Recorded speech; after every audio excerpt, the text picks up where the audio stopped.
खुलुमबाय बड'लेण्ड रादाब नायगिरि बयनिसिमबो फुंबिलिनि गोजोन हामलायथि बावहरबाय। दिनै 21 एप्रिल 2025 इं मायथाइनि सानसेनि फानजामुथियाव थानाय राशिफोरखौ फरायथिनो लाबाय। मेष राशि नाजानायाव जाफुंसारनाय मोनगोन, नखर दैदेननो गोहो बोलो मोनगोन, गोजोन सान।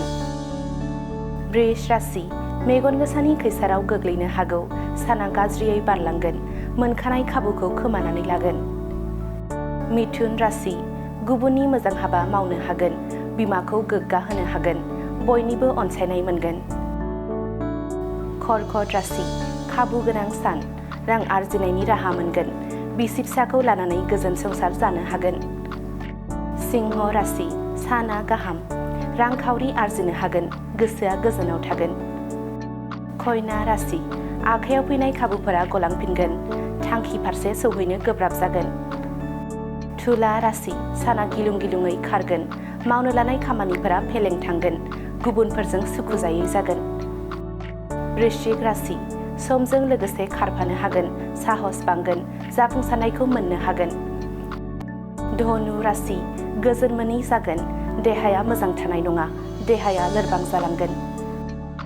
मकर राशि बेसेन गोसा मुवा गोमानो हागौ, रांखावरिनि आंखाला बांगोन, गोसोखौ गोरा खालामनांगोन। कुम्भ राशि थांखियाव सौहैनो गोब्राब जागोन, समाजाव गाज्रि मुं सुजागोन, बिमा बिफानि मेगनाव मोदै होफ्लांगोन। मीन राशि नखरनि थासारियाव साबस्रांनाय फैगोन, जेंनाफोरा जोबलांगोन, साना गाहाम जागोन। दिनैनि राशि फरायथिनाया एसेनोसै। बेजों लोगोसेनो दिनैनि साना बुहुमनि साफ्रोमबो सुबुंफोरनि थाखाय गाहाम जाथों, बेनि थाखाय बड'लेण्ड रादाब नखरनि जानानै इसोरनि खाथियाव आरज गाबनाय थाबाय। गोजोन्थों। कम्पिउटार कर्सनि सोलोंथाइ लानो गोसो गुदुं सुबुंफोरनि थाखाय गोजोनथाव खौरां। कम्पिउटार कर्सनि थाखाय बेसेन नाङा जासे मुं थिसननायनि खाबुखौ लानानै फैदों क'क्राझार सहरनि खोदोमथलायाव थानाय MS फ्लाइं रुट इनस्टिट्यूशना। बयखौबो बेहाय क'क्राझार सिङाव थानाय खोदोमथला फ्लाइं रुट इनस्टिट्यूटआ हस्पिटेलिटी मेनेजमेन्ट आरो एभिएशननि अनगायै कम्पिउटार कर्सखौबो लन्च खालामनाय जादों गोदान।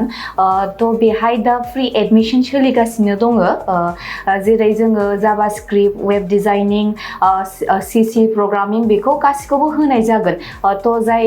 जायफोर केन्डिडेटफोरा गोसो दङ बेहाय माने थाबैनो रेजिस्ट्रेशन खालामनो हागोन, एडमिशन फ्रि सोलिगासिनो दं। एभिएशन आरो हस्पिटेलिटी मेनेजमेन्टनि फोरोंथाय होबोबाय थानायजों लोगोसेनो देग्लायनिफ्राय लानानै फैबावदों क'क्राझारनि MS फ्लाइं रुट इनस्टिट्यूशना कम्पिउटारनि कर्स। आखा-फाखा रोंगौसार फोरोंगिरि आरो मोजां खाबु थानाय बे फसंथानाव PGDCA, DCA, CCA, JavaScript, web designing, CC programming, illustrator, stenography with typing बायदि बायदि कम्पिउटार कर्सफोरनि फोरोंथायखौ नोंथांमोननो होनो थाखाय बे समाव नेनानै दङ क'क्राझारनि खोदोमथलायाव थानाय MS फ्लाइं रुट इनस्टिट्यूशना। गोदानै जागायनो लानाय कम्पिउटार कर्सनि थाखाय बे समाव MS फ्लाइं रुट इनस्टिट्यूशनाव गिबि खेबनि थाखाय मुं थिसनगिरिफोरा बेसेन होनाङालासे मुं थिसननायनि खाबुखौ मोननो हागोन। थारैनो नोंथाङाबो कम्पिउटारनि गियान सोलोंनो गोसो दङ नामा? जुदि गोसो दङ अब्ला गोबाव खालामाजासे क'क्राझारनि MS फ्लाइं रुट इनस्टिट्यूशनाव सुलाद लानो थाखाय नोंथाङा 9394 796813 एबा 8099554765 जानबुं अनजिमायाव फोनांजाब खालामदो।